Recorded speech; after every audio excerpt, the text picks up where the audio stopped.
Students, now we shall take the other question, why do we need trigonometry?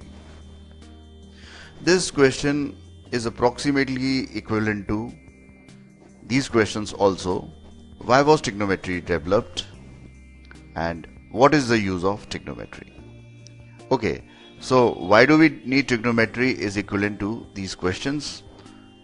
Okay, now to answer this question, why do we need trigonometry, we consider a few cases. Actually, there are three cases. The case number one, in which we calculate the height of the building. Okay, now consider that we have this boy Narendra. He is standing in front of this tall building. Okay, so he is standing at some known distance from this tall building. Okay, and he wants to calculate the height of the building.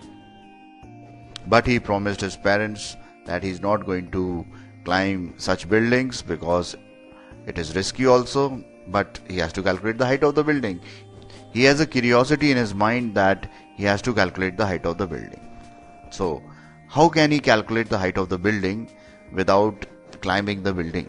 So, he can calculate the height of the building without actually measuring it using trigonometry. Okay, so this is the first case in which the trigonometry can be useful for him.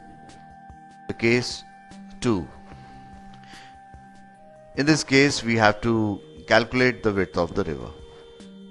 So for this, we consider that the same boy Narendra is standing on the roof of his house. Near his house, a river is flowing like this. Okay, so he wants to calculate the width of the river. Okay, so to calculate the width of the river, he requires a rope, a very long rope from here to here, so which is not possible. He knows the height of the building because it is its own house. So how can he measure the width of this river? Again, he can calculate the width of the river without actually measuring it using trigonometry. Okay, now consider the case number 3, in which we calculate the speed of the moving objects.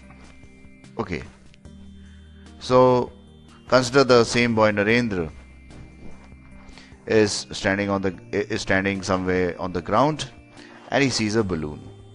Okay, the moment he sees the balloon starts to move in upward direction. Okay, so he has a curiosity in his mind that can he calculate the speed at which the balloon is moving? Okay, he cannot measure the speed of the balloon with any device whatsoever. So can he measure the speed of the balloon?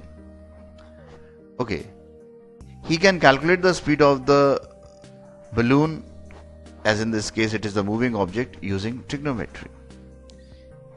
Okay, now we shall study something very important for this chapter.